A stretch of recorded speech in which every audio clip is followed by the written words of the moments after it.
Shalom, Bapak Ibu Saudara sekalian. Kita masih melanjutkan tema yang penting tentang yang namanya kemurahan hati. Minggu lalu kita belajar bahwa karena Allah kita murah hati, Dia ingin kita sebagai anaknya, umatnya, menjadi orang-orang yang murah hati.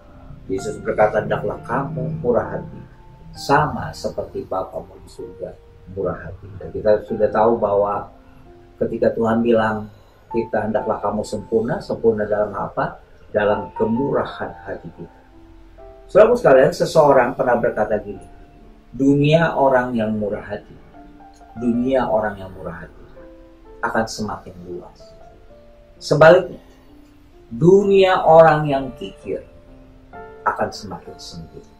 Jadi ketika Tuhan menginginkan, Tuhan berharap penuh agar kita menjadi orang-orang yang murah hati, karena ketika kita bermurah hati, ketika kita menampilkan sosok yang murah hati, yang sejati tentu, dunia kita akan diperluas. Sebaliknya, ketika kita bertolak belakang, kita kikir, kita pelit, sempit, picik, dunia kita akan semakin sempit. Saudaraku sekalian, manusia atau umumnya hanya berpikir adalah aku dan diriku, atau me and myself. Hanya melihat segala sesuatu hanya dari kacamata untung dan rugi. Apa untungnya buat saya? Kalau nggak ada untung, lupakan. Dan itu sesuatu yang gambaran yang sesungguhnya dari umumnya manusia. Hanya berpikir aku dan diriku. Hanya berpikir apa ini menguntungkanku. Kalau menguntungkan jalan terus, kalau merugikan stop. Jadi hanya melihat sebagai sebuah transaksional seperti dagang, selalu sekalian. Sebagai umatnya, Tuhan ingin kita berbeda. Dalam bukunya The Paradox of Generosity, Christian Smith, seorang yang bernama Christian Smith, dia berkata begini, kemurahan hati akan berdampak kepada kebahagiaan. Jadi kalau saya ingin bahagia, jadi dikatakan kemurahan hati akan berdampak pada kebahagiaan, kesehatan, dan tujuan hidup dari orang yang melakukannya. Kalau saya ingin bahagia, kalau saudara ingin sehat, baik tubuh, terutama jiwanya sehat, dan saudara memiliki sebuah tujuan hidup yang begitu jelas, tujuan hidup yang begitu kuat, dikatakan itu hanya akan dialami oleh orang-orang yang melakukan kemurahan hati. Orang murah hati akan menerima kembali apa yang mereka berikan. Tapi hati-hati dengan kalimat ini, seolah-olah seperti dagang. Tapi ini adalah sebuah hukum universal. Sebuah hukum, kita mengenal ada hukum tabur tuai, ya. Dan memang ternyata Tuhan sudah mengatur demikian rupa sebuah hukum alam, sebuah hukum universal. Ketika orang melakukan kemurahan hati, Tuhan tidak pernah berhutang. Bahkan sistem akan membawa itu, karena katanya orang-orang yang murah hati akan menerima kembali atas apa yang mereka berikan, atas apa yang mereka lakukan buat orang lain. Paulus pernah berkata dalam Kisah Rasul, kita lebih berkat memberi daripada menerima. Jadi ketika orang memberi, karena semangat manusia umumnya pengen menerima. Tapi saudara akan alami ketika saudara memberi,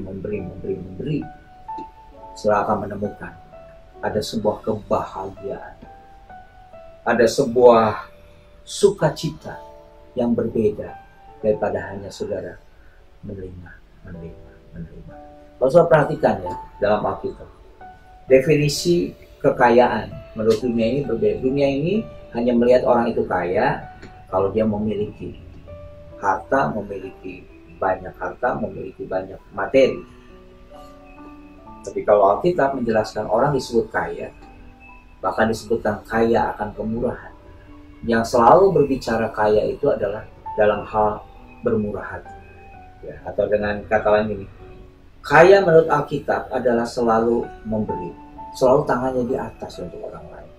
Sedangkan ketika kita hanya sekedar pengennya menerima, hanya menerima, itu tanda dari orang yang miskin.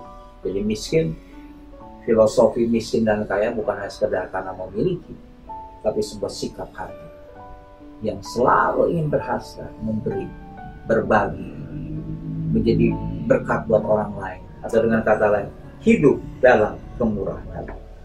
Dalam 2 Korintus 9 ayat 11, Paulus sedang berbicara kepada jemaat Korintus. Jadi dia sedang menjelaskan tentang jemaat Makedonia yang sangat miskin, tapi mereka adalah orang yang kaya akan rohani. Mereka bertumbuh secara rohani di tengah kemiskinan mereka.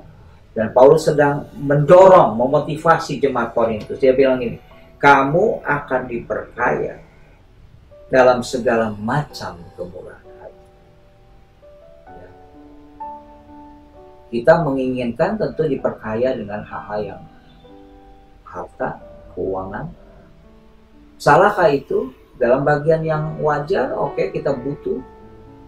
Ya, kita sangat butuh. Tapi ketika kita mulai menginginkan, menghasratkan sesuatu yang lebih dari itu, kita tahu kekayaan seringkali juga bisa menjadi jerat buat kita. Tapi dikatakan kamu akan diperkaya dalam segala macam kemurahan hati yang membangkitkan syukur kepada Allah oleh anak-anak. Jadi jemaat yang murah hati adalah jemaat yang akan terus diperkaya, bahkan menjadi jemaat yang selalu membangkitkan syukur. Selalu akan orang melihatnya bahwa mensyukuri karena ada karya kasih karunia yang sedang bekerja di hati kita secara pribadi, dalam komunitas kita, di dalam jemaat kita, di tengah kota orang-orang yang percaya pada Tuhan. Saudara sekalian, mari kita mulai berpikir bukan me and myself, tapi kita selalu berpikir adalah orang lain, Tuhan, Kristus dan kerajaan, dan orang lain. Mari bermurah hatilah, jadilah orang pemurah, karena Allah kita adalah Allah pemurah. Tuhan memberkati. Tuhan Yesus, tolong kami supaya kami boleh menjadi pelaku, pelaksana dari firman. Biar ada kemurahan hati yang terus bekerja di hati kami, dan kami mempraktekkan, kami diperkaya dalam segala hal kemurahan hati. Tuhan tolong kami, dan kami percaya hidup kami akan semakin diperluas. Terima kasih Tuhan, dalam nama Tuhan Yesus. Haleluya. Amin. Tuhan memberkati.